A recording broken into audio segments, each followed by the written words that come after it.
7ஆம் பாவம் இருந்ததுனால அவங்களுக்கு குழந்தை கிடைக்காததுக்கு என்ன காரணம்னு சொல்லுங்க பார்ப்போம். குழந்தை இல்லைன்னு சொல்லியாச்சு, இது வரைக்கும் குழந்தை இல்ல. இதுக்கு மெயின் காரணம் என்னன்னு சொல்லுங்க. சொன்னவங்க ரொம்ப சூப்பர். சூரியனுக்கு 5ஆம் இடம், 5ஆம் அதிபதி செவ்வாய் 6ல போயிடுச்சு.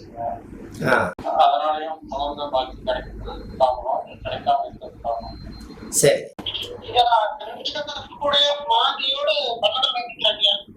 அந்த 12ஆம் பாவம் கட்டில் சுகம் தாம்பத்திய வாழ்க்கையிலையும் போய் மாந்தி உட்காந்துக்குது. அது ஒரு குற்றம் தான். கரெக்ட் தான், சொல்லுங்க. அது ஒரு குற்றம் தான். குழுகன் என்ன வீடு குட்டிச்சவர் இருந்தாங்க. அப்ப அந்த காலத்துல அந்த குழுகன் 12ஆம் இடம் படுக்கை அறை கட்டில் சுகத்துல போய் அது இருக்கிறது பெரிய தவறு தான். அடுத்தபடியே என்ன பிரச்சனைனால குழந்தை கிடைக்கலன்னு சொல்லுங்க. இந்த பொண்ணோட ஜாதகத்துலதான் இவ்வளவு பிரச்சனை. ஆனா இந்த பொண்ணோட ஜாதகத்துல பிரச்சனையா இருக்கிறதுனால நான் என்ன சொன்னேன்னா, உங்களுக்கு இன்னும் சொல்றீங்களா? நான் சொல்லவா?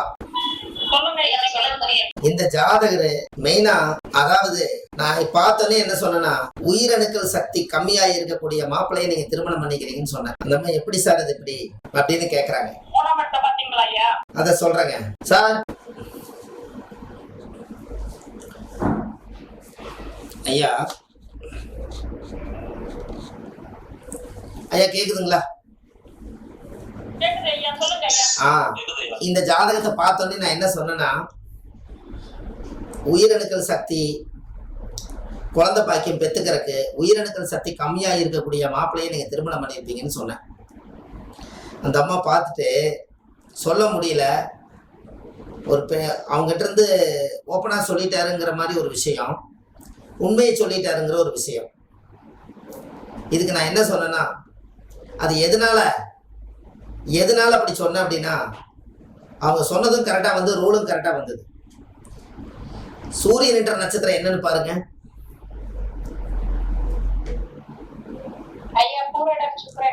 சுக்கரனுடைய நட்சத்திரம். இந்த சுக்கரன் லக்னத்துக்கு எத்தனை குடையவர்?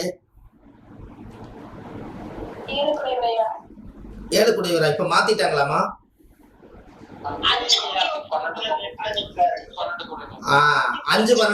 5 குடையவர்.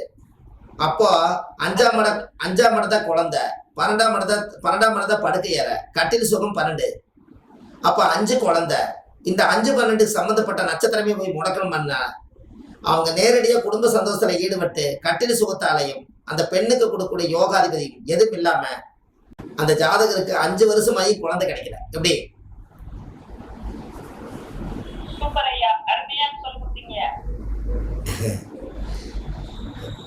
இப்ப உங்களுக்கு புரியுதுங்களா? யார சொல்ல வரீங்க?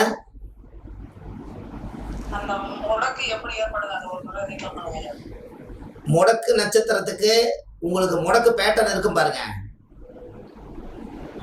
முடக்கு பேட்டர்ன் இருக்கு அவங்ககிட்ட?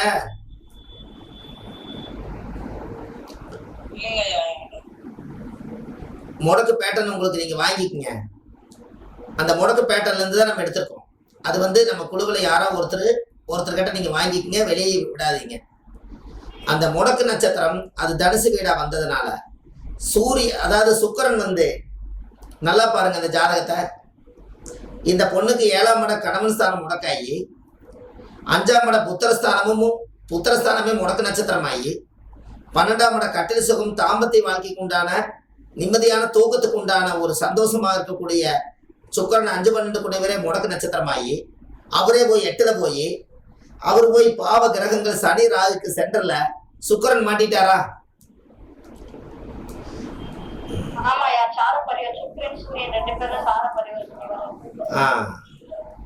பத்தாவதுக்கு குருவும் வக்கரமாயிட்டாருங்களா? குழந்தைக்கு உண்டான கிரகம் வக்கரமாயிடுச்சா? குழந்தைக்கு உண்டான கிரகம் வக்கரமாயிடுச்சுங்களா?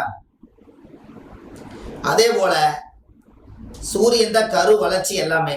அவரும் முடக்கு நட்சத்திரம் வாங்கியிருக்காரா? சரி. 4ஆம் இடத்திலேயே சந்திரன் காரகோ பாவநாசம் ஆயிருச்சா? 4ஆம் இடம் என்பது தாய் காரகனே தாய் வீட்டுல இருக்கிறதுனால காரகோ பாவநாசம். 4ஆம் இடம் என்பது தாய் வீடு, வாகன, சொத்து, சுகம் எது இருந்து நம்ம அனுபவிக்க முடியாது. இவ்வளவு பிரச்சனை இருக்கிறதுனால அந்த ஜாதகத்துக்கு மெயினா குழந்தை பாக்கியம், கல்யாணம் ஆயிடுச்சு ஆனா குழந்தை கிடைக்கல. கல்யாணம் ஆகிறதுக்கு போராடி இருக்காங்க, சரியான போராட்டம். 7ஆம் இடமே முடக்கு.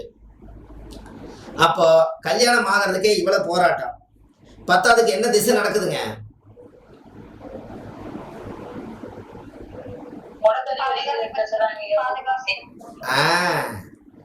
பாதகாதிபதி திசை பிளஸ் முடக்காதிபதி திசை.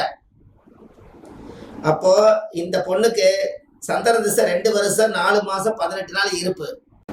ஏன்னா அஸ்த நட்சத்திரம் அல்லவா இந்த அம்மா. அப்ப 2 வருஷம் 4 மாசம் 18 நாள் தாயோட கர்ப்பத்துல சென்றது போக நின்றது.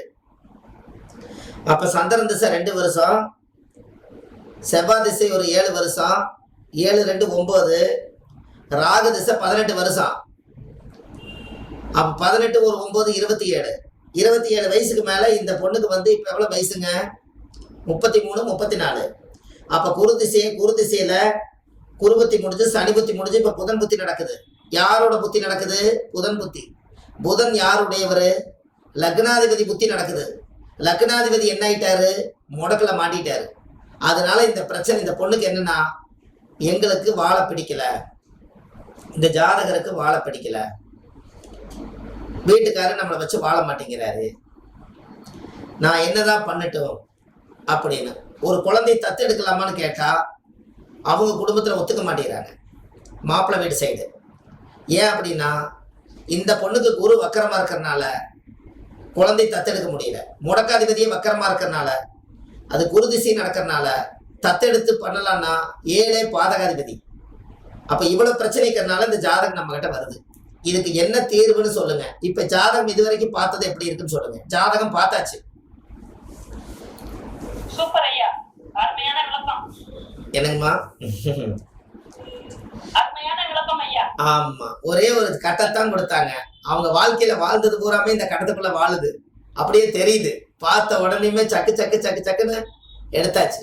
இதுல எல்லாத்தையும் சொல்லி வந்தாச்சு. அப்படியே எடுத்துக்கங்க. வேணா நீங்க லைனை சுத்தி வேணா வாங்க. அந்த ஜாதகருக்கு குடும்பாதிபதியே யாருன்னு கேட்டீங்கன்னா, லக்னத்துக்கு 2ஆம் இடம் சந்திரனோட வீடு. அந்த சந்திரனே அந்த அம்மா ஜென்ம நட்சத்திர வீடே வாங்கிட்டாங்க குடும்பஸ்தானத்துல. முடக்கு உட்கார்ந்துருச்சு, குடும்பங்கிற பேரை அங்கீகாரம்.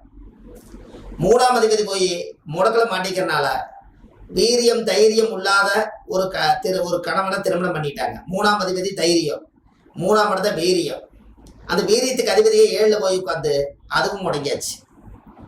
4 சந்திர காரகோ பாவனாசம். 5ஆம் பாவத்துல அந்த பெண்ணோட ஜாதகத்துல புத்திரஸ்தான பிரச்சனை. 6ஆம் அதிபதியே செவ்வாய், அது போய் 12ஆம் இடம் கட்டில் சுகம் தாம்பத்தியத்தை போய் மறைஞ்சு போச்சு. 7 பாதக 8 வாழ்க்கை ரகசியம். அங்கேயும் போய் நீங்க 5ஆம் அதிபதி முடக்கு நட்சத்திராதிபதி உட்காந்துருச்சு. 9க்கு அதிபதியும் போய் முடக்கு நட்சத்திராதிபதியோட சேர்ந்தாச்சு. 10ஆம் அதிபதியும் தொழில் தீவனம் எல்லாமே பார்த்தீங்கன்னா குரு தான். இந்த குருவும் போய் வக்கரமாயி அவரே முடக்காதிபதி ஆயிட்டார். 11ஆம் இடம் தான் திருப்தியா வாழலான்னு சொல்லி 11 12 இந்த 2 போய் 12ல மாறியாச்சு. அப்போ 12ஆம் அதிபதி சுக்கிரனே கட்டில் சுகம் நட்சத்திரமே முடக்காய் போச்சு. இந்த ஜாதகத்தினுடைய ஜென்மத்தினுடைய என்ன வினோதம் பாருங்க. எவ்வளவு பெரிய கர்மவினை இருந்தா இப்படி ஒரு கிரக நிலை இருக்கும் போது ஒரு தாயுடைய கர்ப்பத்துல இருந்து இவங்க பிரசவமாயிருப்பாங்க. இப்படி ஒரு தோஷத்தோட பிறந்து ஜாதகம் சுத்த ஜாதகங்கிறாங்களே. இப்படி 12 கட்டத்தையும் ஆய்வு பண்ணி பார்க்கும்போது இந்த பொண்ணுக்கு நீங்க எந்த கட்டத்தை சரி பண்ணுவீங்க, எப்படி வாழ்க்கை நிமித்தி விடுவீங்க சொல்லுங்க பாப்போம். ரொம்ப டிஃபரெண்டான ஜாதகமா இருக்குங்க. அப்ப ஒருத்தருடைய ஜாதகத்தை நீங்க வாழ்க்கையில போட்டு பார்த்தா உங்களாலையும் ஆய்வு பண்ணி அவங்களுக்கு சரியான தீர்வு கொடுக்க முடியும். நான் முதல்ல என்ன பரிகாரம் சொல்லியிருப்பேன்னா, உங்களுக்கு பரிகாரம் வேணும். அதுக்கு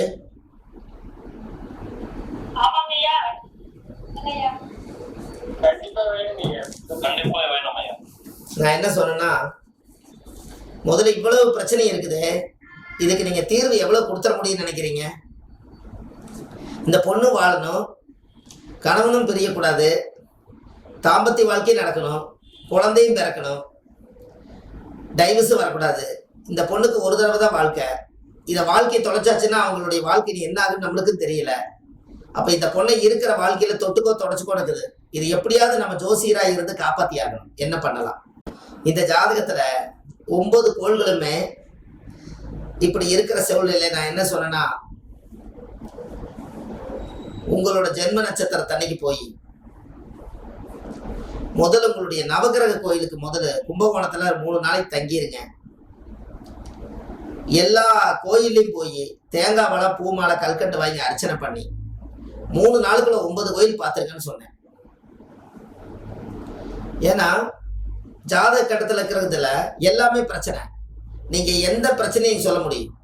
அதனால முதல் நீங்க என்ன பண்றீங்கன்னா, குலதெய்வம் கோயிலில் போய் ஆண்டவனே இது யார் செய்த பாவம்னு எனக்கு தெரியாது, என் முன்னோர்கள் ஏதாவது பாவங்கள் பண்ணியிருந்தாலும் அந்த கர்மாவுடைய ஜெனரேஷன்ல ஏதாவது நான் என் வாழ்க்கையில என்னுடைய முன்னோர்கள் தப்பு பண்ணதுக்கு நான் தான் பலிகாரம் ஆகணும்னு நினைச்சா அதெல்லாம் நிவர்த்தி ஆகி எனக்கு இந்த வாழ்க்கையில எனக்கு வாழ்வாதாரம் வேணும்னு சொல்லி முதல் ஜாதக ரீதியா குலதெய்வத்துக்கு போய் சாமிக்கு தேங்காய் பழம் பூ மாலை கல்கண்டு வாங்கி அர்ச்சனை பண்ணி ஒரு 11 ரூபாய் நான் பிறந்த குத்த காணிக்கைன்னு சொல்லி, நான் பிறந்ததுக்கு குத்த காணிக்கை ஏதாவது இருந்தா இந்த தாம்பூல தட்சணை எல்லாம் உனக்கே தேங்காய் பழம் பூரா உனக்கு தரேன், எல்லாத்தையும் சாப்பிட்டு எனக்கு ஒரு அர்ச்சனை பண்ணி எனக்கு ஒரு ஆசீர்வாதம் பண்ணு, நான் நவகிரக கோயிலுக்கு போயிட்டு வரேன்னு சாமி கிட்ட போய் சொல்லிட்டு வாங்க.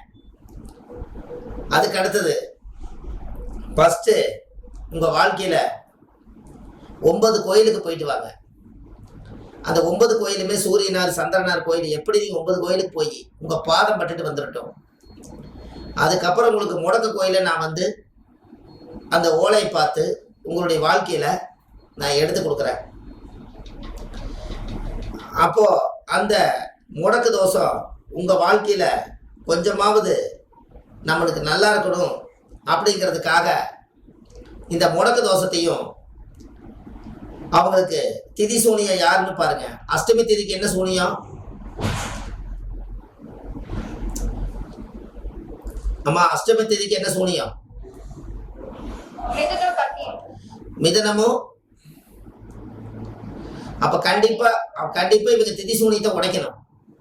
அப்போ முடக்கு கோயில் போயிட்டு வந்தா 7ஆம் பாவம் கணவனுடைய பிரச்சனை சால்வ் ஆகும், தாம்பத்திய வாழ்க்கை சால்வ் ஆகும், 7ஆம் பாவம் அங்கீகாரம் பிரிவினை இருக்கிற தோஷம் நிவர்த்தி ஆகும்.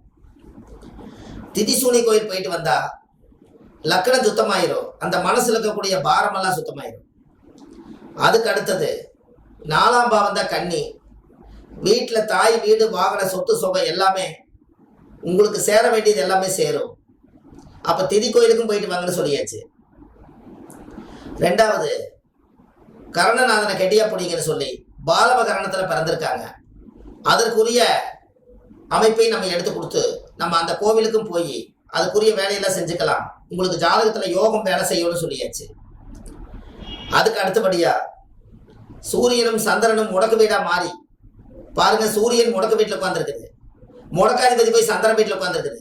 அப்ப தாய் தந்தைக்கு ஒரு பாத பூஜை பண்ணுங்கன்னு சொல்லி இருக்குது. ஏன்னா அவங்கதான் நம்மளை பெத்தாங்க. அப்ப கருவறை தோஷம் அங்கதான் இருக்குது. அதையும் பண்ணி முடிச்சுட்டு 3 விரதம் இருக்குன்னு சொல்லிட்டேன். ஏன் 3 நாளைக்கு மௌன விரதம் இருக்க சொல்லணும்னா, பேசக்கூடிய இடம் எத்தனாம் இடம்ங்க? 2ஆம் இடத்துல யார் இருக்கா? முடக்கு உட்கார்ந்து இருக்கிறதுனால 2ஆம் இடத்துல கேது என்பது நாவு, நாக்கு ரிவர்ஸ்ல இழுக்கிறது, காத்து வெளிவிட வேண்டாம், உள் வாங்கிக்கிற மாதிரி முடக்கி போனதுனால 3 நாளைக்கு யாருக்கிட்டே பேசாம 3 நாளைக்கு மௌனம் இருதுங்கன்னு சொல்லியாச்சு. இது எல்லாம் பண்ணி முடிச்சுட்டு நல்லா வாழ்ந்த மகான் கிட்ட போய் குரு நட்சத்திரமா இருக்கிறதுனால ஒரு குருவா இருக்கக்கூடியவருக்கு போய் ஒரு பாத பூஜை பண்ணிட்டு வாங்க. உங்க வாழ்க்கையில 60% உங்க வாழ்க்கையை தக்க வச்சுக்கலான்னு சொல்லியிருக்கேன். எப்படி பரிகாரம்? சூப்பர் சூப்பர் சூப்பர் ஐயா. இன்னொன்னு கேட்கலாங்களா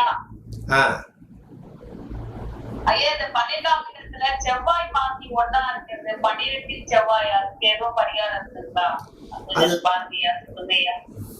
அதாங்கம்மா, இந்த செவ்வாய் மாந்தி இருக்கிறதுனால, செவ்வாய்னா புருஷன், மாந்தி அது கூட சேர்ந்து இருக்கிறதுனால என்ன சொல்றது, உயிரணுக்கள் இறந்துருச்சு, அதான பிரச்சனை. சுக்கிரன் என்பது சுக்களம், சுக்கிரன் என்பது சுக்களம், சுக்களம் இருக்கக்கூடிய உயிர் சக்தி. சுக்கிரன் என்பது சுக்களம், செவ்வாய் என்பது புருஷன், மாந்தி என்பது டெத்து. சுக்களம் டெத் ஆயிட்டே இருக்குது, அதனால குழந்தை கிடைக்க மாட்டேங்குதுங்க.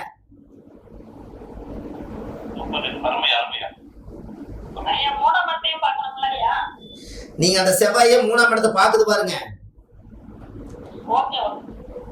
செவ்வாய் 4ஆம் பார்வையா லக்கணத்துக்கு 3ஆம் இடம் வீரியத்தை போய் லாக் பண்ணி வச்சிருச்சு பாருங்க.